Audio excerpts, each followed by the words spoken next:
Here's the whole truth about what happened to us that night. It was me, my brother, Ed, his brother, and our friend.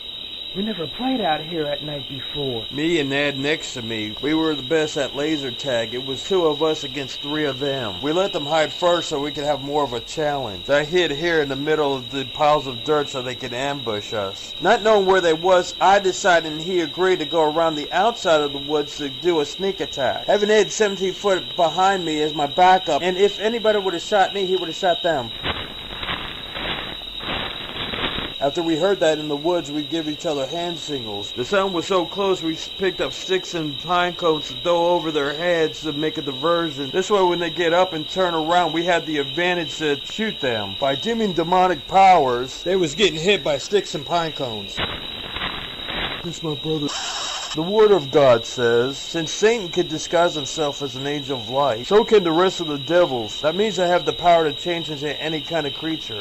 Let's get him!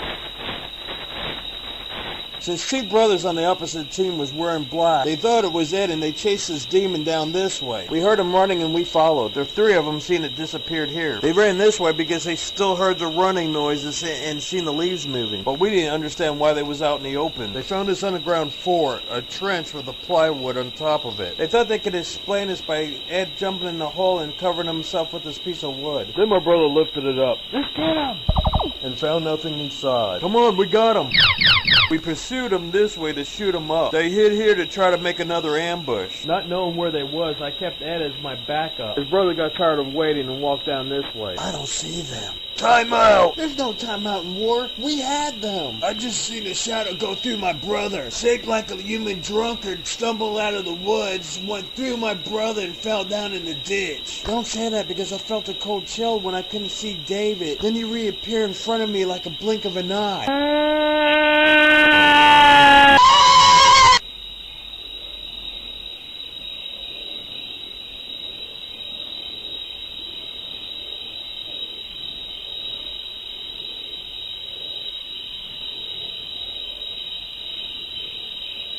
Man, that's just great. My friend's in the hospital and the only way to get there is through these woods. But at least I have my flashlight and Walkman because I definitely don't want to see or hear anything. Then listening to my worldly Satan mix because I wasn't a Christian back then. My flashlight went on. I don't want to stick around to find out what's next. Hi, Scott. I thought I'd come over to surprise you. Yeah, big deal. You don't know what I went through to get here. Yeah, what's that? I went through those haunted woods that you don't have to pay for to go through. I don't want to hear it no more. Go home. If you don't believe me, why don't you come back there at night with me? No, just leave me alone. Good night. Bye. Oh, come on. Now my battery's draining out on this Walkman. Making it sound this creepy? Bad timing. We noticed you running out of the woods.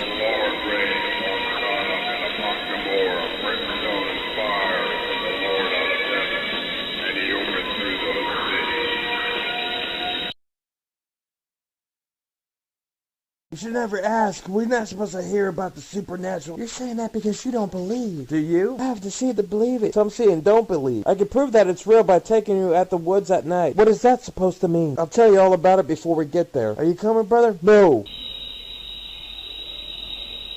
Sometimes if you wait a while, something's gonna happen. You're hearing this in the middle of the woods. Yeah, and there's nobody around.